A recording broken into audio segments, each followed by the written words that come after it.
On this week's episode of Capital City Sports, softball takes on Furman, baseball faces off against Georgia, and the women's basketball team participates in the NCAA tournament. This is Capital City Sports.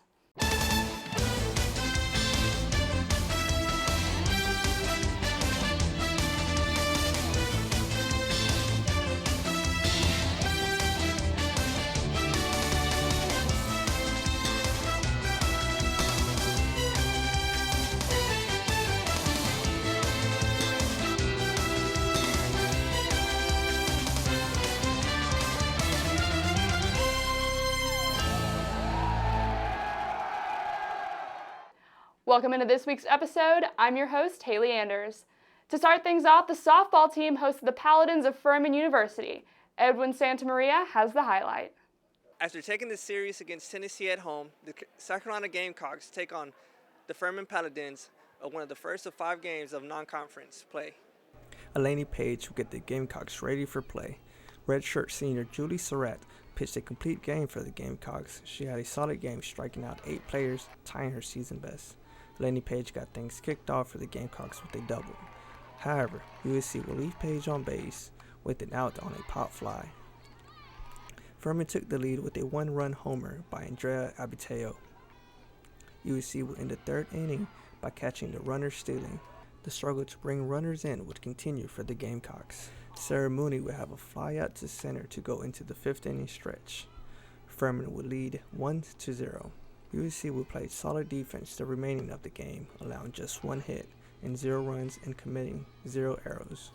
USC would tie the game at the bottom of the 6th to set up the scene for a game that would go down the wire. Kayla Sneer would hammer one out of the ballpark for a walk-off home run, giving the Gamecocks the victory. USC will move to 22-12 with a 14-6 record at home. After struggling to score runners early in the game, the Carolina Gamecocks managed to win the game on a walk-off home run. The Gamecocks returned play on Thursday for a doubleheader. For Capital City Sports, this is Edwin Santamaria. Up next, we take it back to Beckham Field where Jennison Jenkins has the coverage from the softball game versus North Florida. The Gamecocks took on North Florida tonight in a doubleheader, and the Gamecocks won the first game in a slaughter rule, but let's see how they did in the second game. After an 8-0 win in the first game, Gamecocks already up 2 in the second inning of Game 2. Julie Surratt with a strikeout, and now Carolina is up to bat. Taylor Williams hits a slow grounder to bring home Kristen White. Gamecocks up 3-0. Top of the 3rd, UNF's Shelby Duncan with a 2-run home run to make the score 3-2. Gamecocks quickly answer with Victoria Williams' 3rd home run of the year in the bottom of the inning. Gamecocks now lead the Ospreys by 2. Julie Surratt throws 2 more strikeouts. This is an amazing performance by Surratt after throwing 5 consecutive complete games. She now has 6 strikeouts on the night. Bottom of the 6th, a UNF error allows Carolina to have a 5-2 lead, only needing 3 outs to sweep the doubleheader.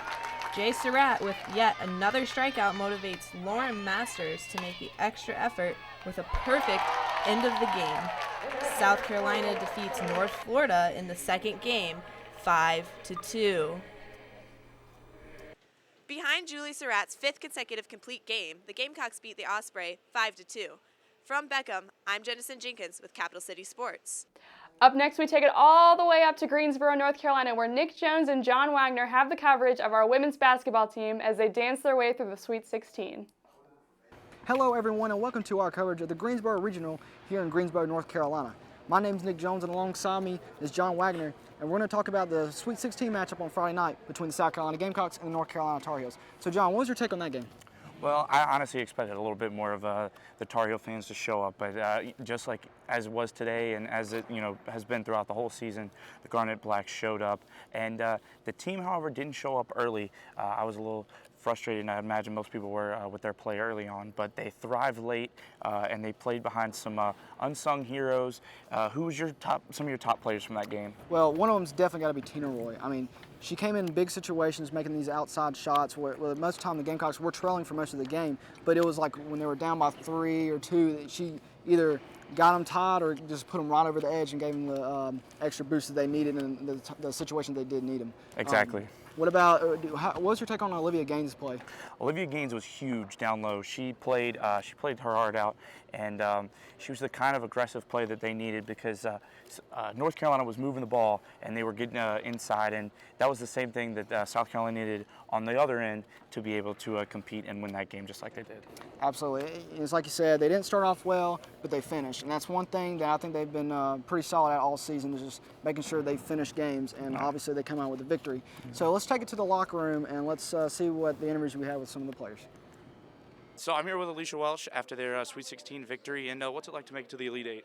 It's exciting. You know, it's a great feeling. It's something that we had a goal to do, and it's kind of just one step closer to our ultimate goal for the season. But, you know, to be able to make it in this fashion is definitely an exciting feeling. I think we need to come out with a little bit more energy, and I think when we're on a run, we have to kind of just maintain that. I think a lot of times when we had the opportunity to pull away from the game, we kind of just we had some mishaps and some lapses, especially on defense. So just making sure that we remain the course and we play our game.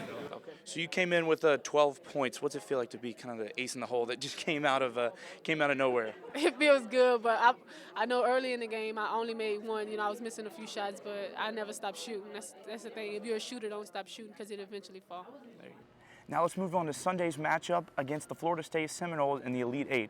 This is a place that the Gamecocks have reached only a few times, and they'll look today to make their first run to the Final Four. What were your thoughts coming into this game, Nick? Yeah, John, South Carolina and Florida State, two very good teams, South Carolina being the #1 seed in this region and Florida State being #2. South Carolina, I feel like, got a lot of momentum from Friday night's game just because of them playing from behind, getting it back close, and then pulling out that last-second victory. I think that boosts their confidence a tremendous amount. I mean, how did you feel about that? In this game, everybody talked about Florida State's rebounding abilities, and they definitely showed that today. They out-rebounded the Gamecocks 33-28, and while that is a small margin, in the game it was much more prevalent. They were getting especially important rebounds, which obviously that doesn't show up on the stat line, but it showed up in the game, and somehow South Carolina was able to come out of that without making it affect the entire game. Well, I can tell you what, John, the difference maker was the field goal percentage. Florida State shot 42% from the field, and South Carolina went 62%. South Carolina has been very good from the field all throughout this year. They make the majority of their shots, and I think that's what's carried them over other opponents to get the victories. John, what was your biggest performances for the game? Absolutely, it's going to be Tiffany Mitchell and Elena Coates. Tiffany Mitchell was consistent throughout the game, making shots that were necessary, keeping the Gamecocks in the lead. They sat within 1 point of the Seminoles for a lot of the game, back and forth, a lot of lead changes, and several times when South Carolina took the lead, it was at the hands of Tiffany Mitchell. And as for Elena Coates, she was a presence down low. Mitchell and Coates hooked up a few times with Mitchell feeding her down low in the post, and Coates was able to make those shots. Additionally, Asia Dozier, as way late in the game, sealed the deal, being put on the line to shoot free throws, and she sunk. I believe she went 6 for 6 in her last stretch. So, what was some of the most frustrating things for you about this game? Well, I think the most frustrating things was just not making good passes. South Carolina had a lot of turnovers, and it could prove costly. Obviously not now, but maybe in the Final Four, when they're playing whoever they're going to play, like the likes of UConn. They can't have mistakes like that. So, John, did you think any officiating had any impact on this game? Well, as a fan, you would think possibly. A lot of people in here were complaining. They were very vocal. Coach Staley was clearly frustrated with the calls, and a lot of them seemed to go, even some unnecessary ones usually went Florida State's way, whether it was a charge call, blocking calls, things like that, even missing double dribbles. We even saw a double dribble call on a loose ball, which I guess you don't really see that too much. But I believe that the players didn't really affect them. They're seasoned in maybe bad officiating or just dealing with officiating in general. So I don't think it affected them. But let's hear what they had to say in the locker room. Take me through those plays, especially the ones where you went trying to go coast to coast. You got the steal coming down the court. What's it like in that situation? I got to think, make the basket. Don't go off of 2 feet. I'm just thinking about coach telling me to take off and go aggressive and go to score at all times, and that's the only thing I'm thinking. You think that 24-hour celebration mode might stretch out a little bit? It may stretch a little bit more. It might go to 48 hours. So what was the first thing you were thinking of as soon as the buzzer hit? Happiness. I jumped up and down like I had just won an NBA championship. happiness because we were resilient. And the one thing we stressed was it's not going to be given to you. You have to take it. And we were able to do that. We came out, and even when our backs were against the wall, we took what we felt like was rightfully ours and what we deserved. So it was pure happiness. Now, heading into Tampa, are you kind of looking forward to the weather a little bit better than Greensboro? Of course. And Florida has more of consistent weather. Greensboro been a little up and down for us, but, you savor the moment, and the weather would definitely be one plus of having the Final Four in Tampa. South Carolina will make their first Final Four appearance next Sunday against either Baylor or Notre Dame. So either way, whoever they're going to play, it's going to be a great matchup. Either team that South Carolina gets is going to be exciting. Both of them have been in the national championship in the Final Four in the past few years repeatedly. Baylor has a national championship about 2 or 3 years ago, I believe, and Notre Dame had a chance last year, but couldn't seal a deal against almighty UConn.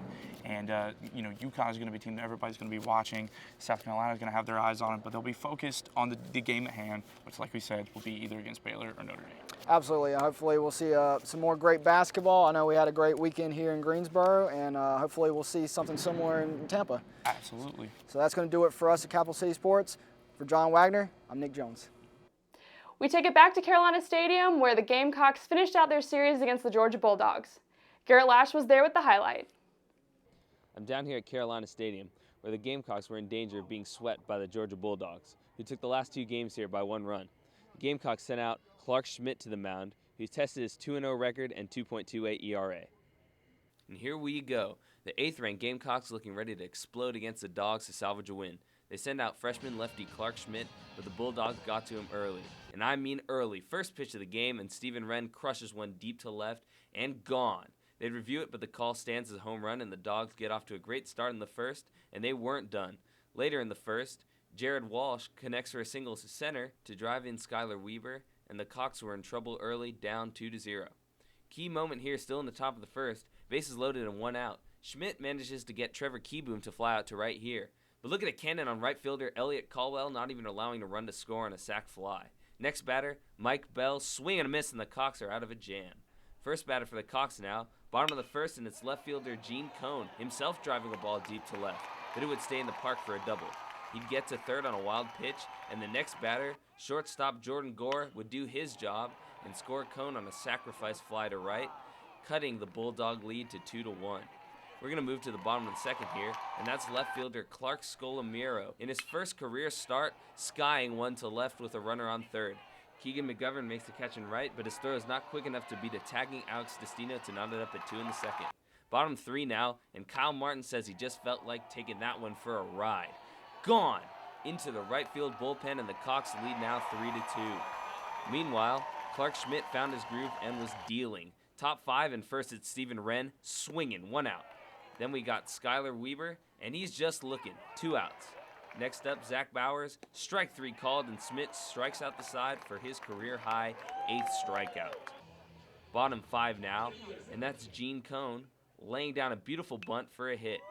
He'd finished with 3 hits. He'd advance to third, and later, Max Schrock up at the plate, and he flies out to center, scoring Gene Cohn for his 2nd run of the game. We move top 6, and that's Vince Fiore on in relief. Throws a wild pitch that scores the Dogs' Jared Walsh. Georgia added another run in the frame on a sac fly to tie it at 4. Bottom 6 now, and that's catcher Hunter Taylor at the plate. And he blasts one out to the left field pen for his first career home run. Touch 'em all, Hunter, and Carolina's in front 5-4. Top 7 now, and that's Jack Wynkoop on relief. And with a runner aboard, he makes a nice defensive play to end the inning. We move bottom 7, and after scoring a run already in the inning, Madison Stokes plates Kyle Martin and Patrick Harrington with a double, giving South Carolina a comfortable 8-4 lead. We'll go top 9 now. Georgia scored once to make it 8-5, but with the tying run at the plate, Wynkoop gets Brandon Stevens to dribble out to him, giving the Gamecocks the victory to avoid the sweep at the hands of their rival Bulldogs. Aaron Murray gets a win for the Gamecocks, who put 8 up on the board for the 8th time this season and moved to 19-9. On Tuesday, they traveled to a Citadel for a non-conference matchup starting at 7 p.m. With Capital City Sports, I'm Garrett Lash. To finish things up, we have a CCS exclusive. Kristen Whitaker sat down with Gamecock Jesus to gauge his perspective on Gamecock athletics. Gamecock players will come and go, But the one thing that will remain the same is South Carolina's biggest believer and most devoted fan.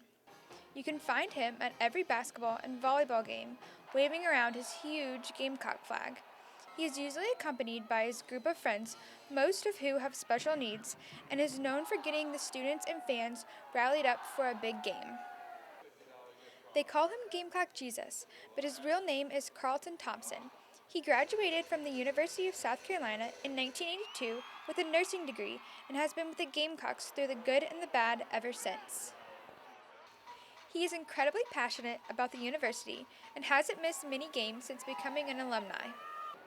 Carlton drives from his Elgin home, sometimes as far as 30 miles, to pick up his friends, taking them out to dinner and making sure they are all in their seats in time for the game. I was born a Gamecock, and I've always been a Gamecock. Once I came to a game, I started coming to all the other games, the football and the baseball and the basketball, everything, and I'm just very passionate about it. He even has current students who admire and strive to be just like him. I'm like, you know what? This is the guy that, honestly, I want to be when I'm older. He has so much passion and love for this university that I want to be like that. He's definitely going to leave something behind this university that everyone's always going to remember. Games would be very different without him around. When the game comes to a close, Carlton makes sure to shake the hands of his closest fans and to always look forward to another Gamecock victory. Thanks again for tuning in to this week's episode of Capital City Sports. Be sure to follow us on social media.